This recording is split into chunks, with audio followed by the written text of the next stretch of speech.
Auzubillahiminash-shaytanir-rajim. Bismillahir-rahmanir-rahim. Dear students, on behalf of Unique Academy, I welcome you all to the second lecture of biology, FSC pre-medical. So, in last lecture, we discussed about what is biology and what are biologists. So in biology we see the definition, and biologist we discuss कि biologist कौन होते हैं और वो क्या करते हैं. ठीक है. So this is the first part of the lecture that we discuss. So now we will come to the second part of the lecture. So chapter 1 है. ठीक है. इसका part 2 हम आज अब आपसे डिस्कस करेंगे. सो बियोलॉजी की डेफिनेशन और बियोलॉजिस्ट के बारे में जानने के बाद हम मूव करेंगे अपने नेक्स्ट टॉपिक पे, जो कि है life. So as in biology we study life. So in order to proceed further, मज़ीद आगे बढ़ने से पहले हमें ये तो पता होना चाहिए कि लाइफ है क्या, जिसको हम स्टडी करना चाह रहे हैं. ठीक है. सो फ़िलासफ़ी की टर्म्स में देखा जाए या अदब या आर्ट्स में देखा जाए तो लाइफ को बड़ा डिफरेंट तरीके से एक्सप्लेन किया जाता है. लेकिन in biology, if you are a biologist, so it are very different thing. ठीक है. You have to describe it in terms of biologist. ठीक है. In the science. So for a biologist life is a set of characteristics. मतलब ये set है खसूसियात, characteristics, you know, it is a set of characteristics. ठीक है. So what are these characteristics? इनको हम one by one देखेंगे. ठीक है. ये आपकी बुक में जो है वो पहले चैप्टर में जो है फर्स्ट पेज पे ही ये लाइफ को सारा वो दिया हुआ, डिस्क्राइब किया हुआ है. तो यहाँ पर हम उसको वन बाय वन देखेंगे कि जो चीज़ें बताई हुई हैं लाइफ के बारे में वो क्या है, और उनको थोड़ा हम एक्सप्लेन करने की ज़रूरत करेंगे, क्योंकि हमारा स्टार्ट है बियोलॉजी का. तो हम चाहेंगे कि हम ज़्यादा से ज़्यादा जो छोटी छोटी टर्म्स हैं या छोटे छोटे फिनोमिनास हैं उनको हम एक्सप्लेन करें, उनको हम समझ लें. क्योंकि जब इनको हम समझ लेंगे तो हमारे लिए मज़ीद आगे बढ़ना जो है वो आसान होगा और हम चीज़ों को बेहतर तौर पे अंडरस्टैंड कर सकेंगे. मैं इसीलिए ज़्यादा एम्फेसाइज़ कर रहा हूँ बार बार चीज़ों को समझने में, क्योंकि बियोलॉजी जो है इसकी पूरी एक लैंग्वेज है, इसमें पूरी एक टर्मिनोलॉजी का जो है वो एक समंदर है. तो जैसे ही अगर हम स्टार्ट से ही इन चीज़ों को जो है वो समझना और याद करना शुरू कर देंगे या अपने अंडरस्टैंडिंग डेवलप कर लेंगे तो हमारे लिए बहुत बहुत आसान हो जाएगा बियोलॉजी को याद करना, बियोलॉजी को एक्सप्लेन करना. ठीक है. So that's why I just keep on saying कि आप जो है वो एक अंडरस्टैंडिंग डेवलप करें और किताब को लाजमी पढ़ें. अब टेक्नोलॉजी है, यू कैन गूगल टर्म्स. आप अगर आपको कोई चीज़ लफ्ज़ समझ नहीं आ रहा तो आप गूगल कर सकते हैं, आप डिक्शनरी से उसका मीनिंग देख सकते हैं. ठीक है. तो अब आपके लिए बहुत आसानी है बियोलॉजी को समझने में. तो it's not as difficult for you जैसे कि हमारे दौर में थी. ठीक है. So what is life? Life is a set of characteristics. और ये करैक्टरिस्टिक्स क्या हैं तो वन बाय वन हम इनको डिस्कस करेंगे. So life is organised and complex. Organise से क्या मुराद और कॉम्प्लेक्स से क्या मुराद है? वेल, ऑर्गेनाइज से मुराद ये है कि फॉर एग्जांपल अगर हम यह देखें कि हमारे पास यहाँ पर ये 4 ईंटें पड़ी हुई हैं. ठीक है.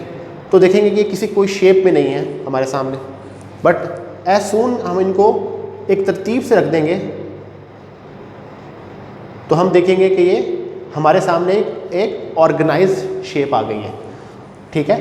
कॉम्प्लेक्स से क्या मुराद है लाइफ का? कॉम्प्लेक्स से मुराद ये है कि लाइफ इसलिए कॉम्प्लेक्स है क्योंकि ये एक वन और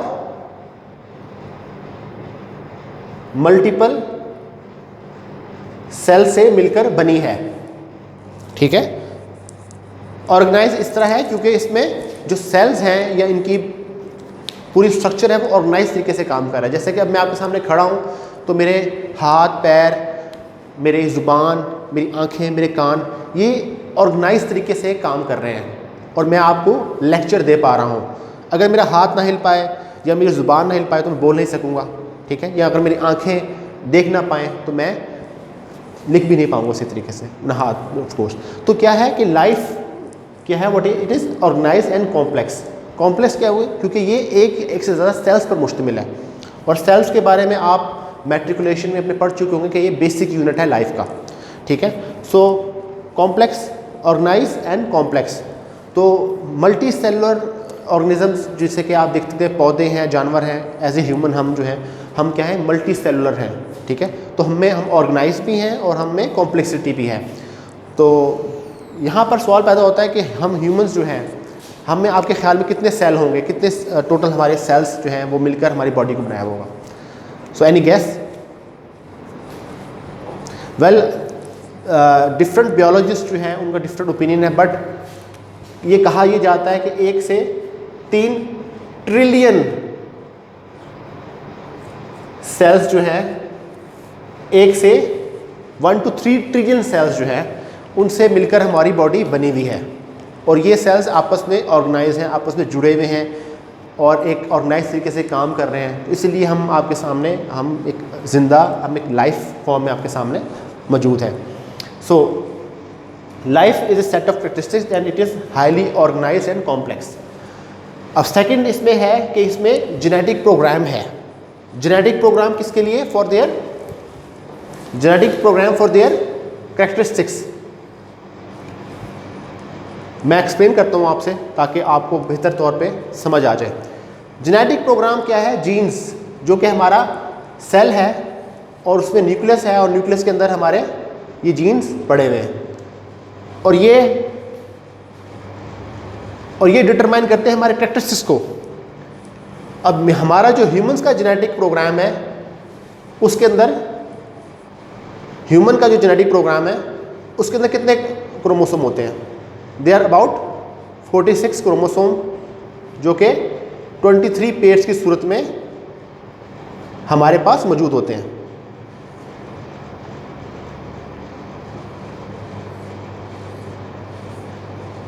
ये पेयर है क्रोमोसोम का हमारे सामने, ठीक है। तो ऐसे 23 पेयर्स हमारे ह्यूमंस के जेनेटिक प्रोग्राम में होते हैं। और ये प्रोग्राम क्या बताता है? ये प्रोग्राम बताता है कि हमारी हाइट क्या होगी, यही प्रोग्राम बताता है हमारी वेट क्या होगा हमारा, यही प्रोग्राम बताता है हमारा कलर क्या होगा, यही प्रोग्राम बताता है कि हमारी इंटेलिजेंस जो है कितनी होगी, ठीक है। सो ये प्रोग्राम सब कुछ बताता है। यही प्रोग्राम बताता है कि मेरे ऑर्गन्स, मेरे बॉडी की शेप कैसी होगी, मेरी बॉडी की शेप कैसी होगी, ठीक है। तो टोटल जो है जेनेटिक प्रोग्राम जो होता है वो हमारी बॉडी के पूरे जितने भी कैरेक्टरिस्टिक्स होते हैं, ठीक है, उनको वो डिफाइन करता है। इसी तरह एनिमल्स हैं, उनमें भी जेनेटिक प्रोग्राम होता है, उनके न्यूक्लियस के अंदर उनका जेनेटिक प्रोग्राम पड़ा होता है।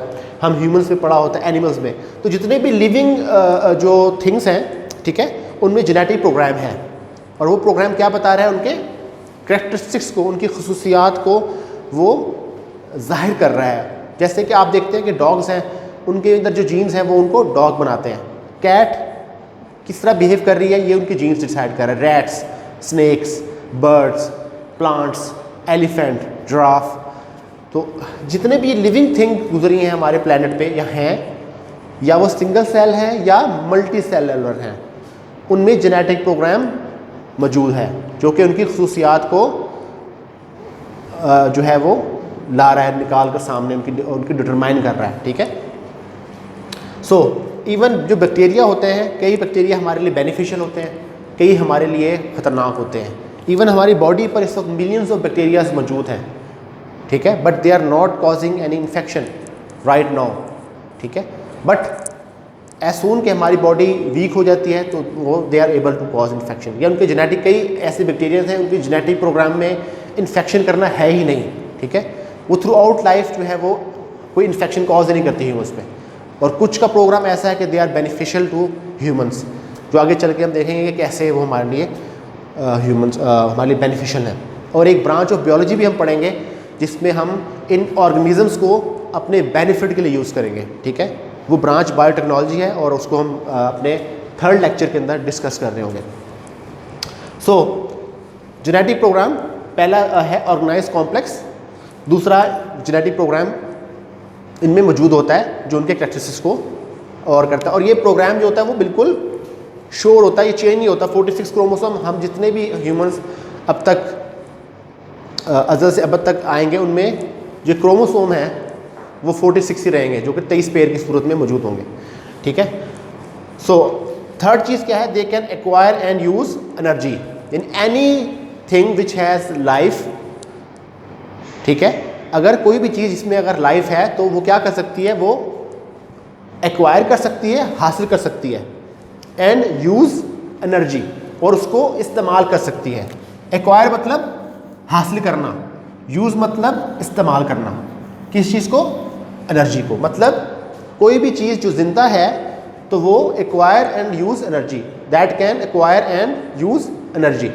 अब हम ह्यूमंस की एग्जांपल लें या चले एनिमल्स की एग्जांपल ले लेते हैं।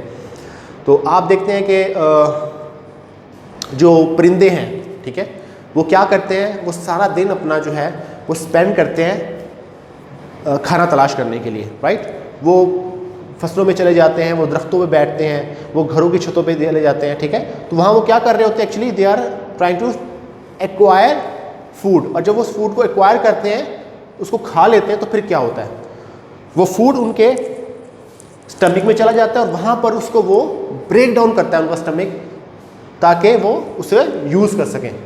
इसी तरह हम ह्यूमंस हैं, हम रोटी खाते हैं, हम पानी पीते हैं, हम शरबत पीते हैं, हम फल खाते हैं, तो ये क्या हम सब कर रहे हैं, हम क्या कर रहे हैं, एक्वायर कर रहे हैं एनर्जी को।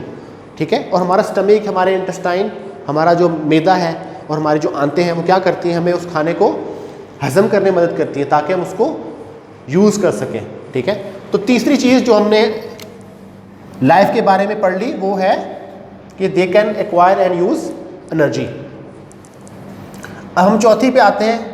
लाइफ की चौथी कैरेक्टरिस्टिक्स क्या है कि control and carry chemical reaction. बहुत इंपॉर्टेंट है ये बहुत इंपॉर्टेंट पार्ट है लाइफ का, कि ऐसी चीज़ जिसमें लाइफ है that can control and carry chemical reactions, और केमिकल रिएक्शंस ही तो हमारी जो लाइफ है उसको रन करते हैं।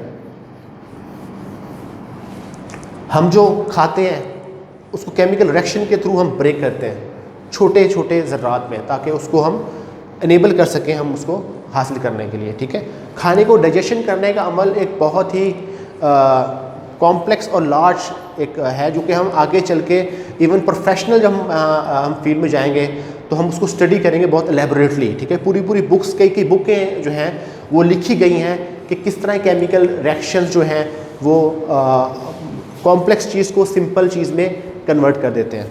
ठीक है, तो control and carry chemical reaction.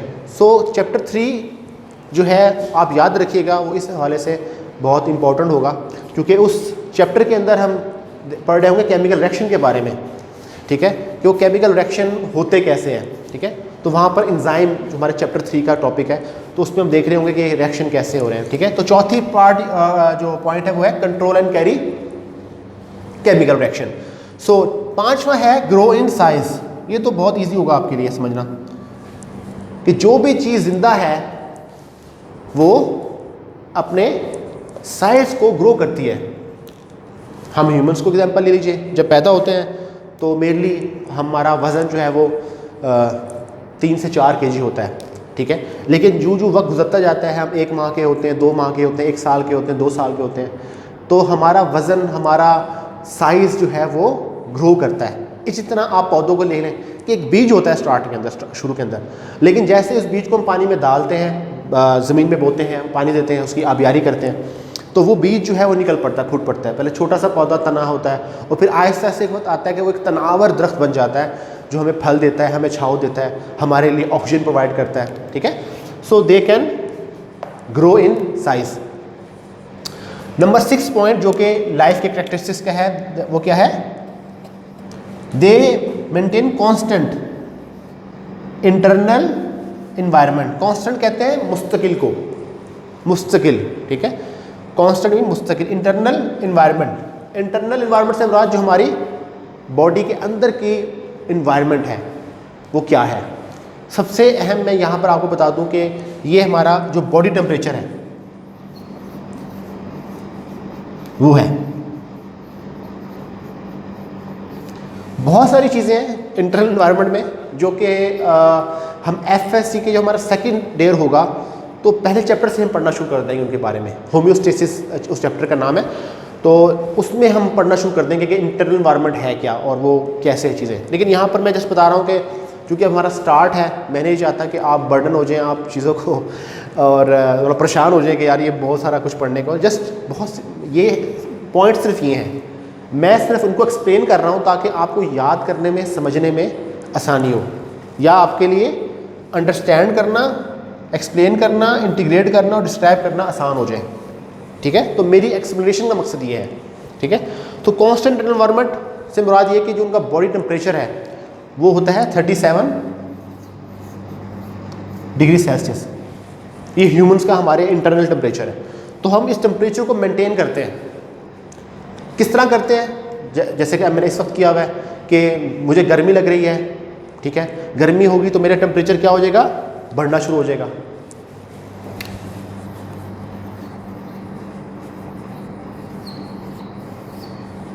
बढ़ना शुरू होगा तो मुझे पसीना आना शुरू हो जाएगा। मुझे पसीना आएगा तो मैं पंखा चलाऊंगा और मैं क्या करूंगा?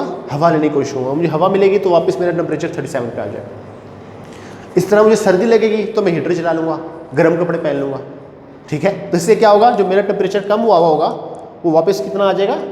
37 पे आ जाएगा। तो इस तरह मैंने क्या किया, अपने एक जो इंटरनल एनवायरनमेंट है उसको मैंने कांस्टेंट रखा। ठीक है, तो इसमें हमारे वाटर लेवल भी आ जाता है कि हमारी बॉडी में वाटर जो है वो तकरीबन 70% होता है। तो उसको किस तरह हम मेंटेन करते हैं 70 के ऊपर। ठीक है, तो प्यास लगने का मकसद ये होता है, एक सिग्नल है कि हमारी बॉडी का कि हमारे जिस्म में पानी कम हो रहा है। टेक इन वाटर ताकि मेंटेन हो इंटरनल एनवायरनमेंट। ठीक है, सो अब तक हम लाइफ की 6 जो है वो स्टेट्स को कवर कर चुके हैं। पहला क्या है? Organised and complex. दूसरा क्या है? जेनेटिक प्रोग्राम है इसके अंदर। Acquire and energy third point है हमारा। Constant and control and carry chemical reaction fourth point है। Grow in size fifth. Constant internal environment 6 point है। और जो 7 पॉइंट है that is they produce offspring similar to themselves. ये offspring मतलब बच्चे, औलाद।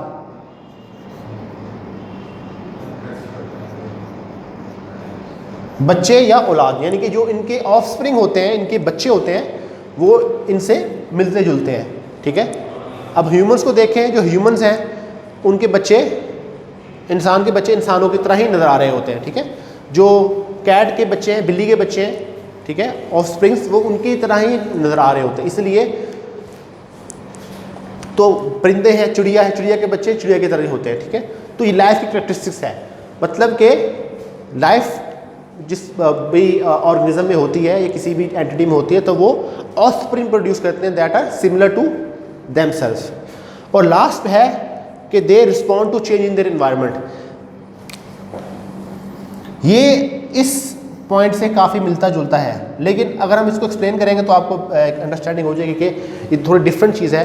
कि रिस्पॉन्ड टू चेंज एनवायरनमेंट क्या है कि खाली अब इसमें टेम्परेचर नहीं आता, इसमें थ्रेट भी आ जाती है। मतलब कि अगर मैं फील कर रहा हूँ कि मैं एक गली से गुजर रहा हूँ, ठीक है, और मुझे फील होता है कि मेरे पीछे कोई लोग आ रहे हैं या मैं थ्रेट फील करता हूँ कि मेरी जान को खतरा हो सकता है, तो मैं क्या करूँगा? मैं भागूंगा। ठीक है, मैं उस जगह से भाग कर निकलने की कोशिश करूँगा। तो मैं क्या कर रहा हूँ? मैं कर रहा हूँ respond to change in environment. ठीक है, रिस्पॉन्ड कर रहा हूँ अपनी इन्वायरमेंट में चेंज को, क्योंकि मेरी इन्वायरमेंट हॉस्टाइल हो गई है, मेरी जान को खतरा है मेरी इन्वायरमेंट में, तो मैं अपनी उस इन्वायरमेंट से बाहर निकलूँगा। इसी तरह आप देखते हैं जानवर हिजरत करते हैं। जैसे सर्दियों में जो होता है, रशिया में बहुत ज़्यादा सर्दी पड़ती है तो वहाँ साइबेरिया के परिंदे जो होते हैं वो गर्म इलाकों की तरफ आ जाते हैं। ठीक है, पाकिस्तान में आ जाते हैं, सिंध में और पंजाब में आ जाते हैं, जहाँ वो ऑफकोर्स शिकार करके खा रहे होते हैं। सो बैड थिंग, यानी कि अच्छी चीज़ तो नहीं बताना, मैं जस्ट वो एक्सप्लेन करना था आपसे कि क्या कर रहे हैं कि लिविंग जो एंटिटीज़ हैं, ऑर्गेनिज्म हैं, वो इन्वायरमेंट में जो चेंज आता है उसको रिस्पॉन्ड करते हैं। ठीक है, खा वो गर्मी हो जाए, उनको प्यास लगना शुरू हो जाए, उनको धूप ज़्यादा लगनी शुरू हो जाए तो अब डेफिनेटली वो साए में आ जाते हैं। हम भी इंसान, हमें धूप लगती है तो हम साया तलाश करते हैं। तो ये क्या है, ये हम क्या कर रहे हैं, we are responding to change in environment, ठीक है, रिस्पॉन्ड कर रहे हैं, मतलब रिएक्शन शो कर रहे हैं अपना, किसमें, चेंज में, तब्दीली, इन्वायरमेंट की तब्दीली में, ठीक है, इन्वायरमेंट जो हमारा माहौल है, ठीक है।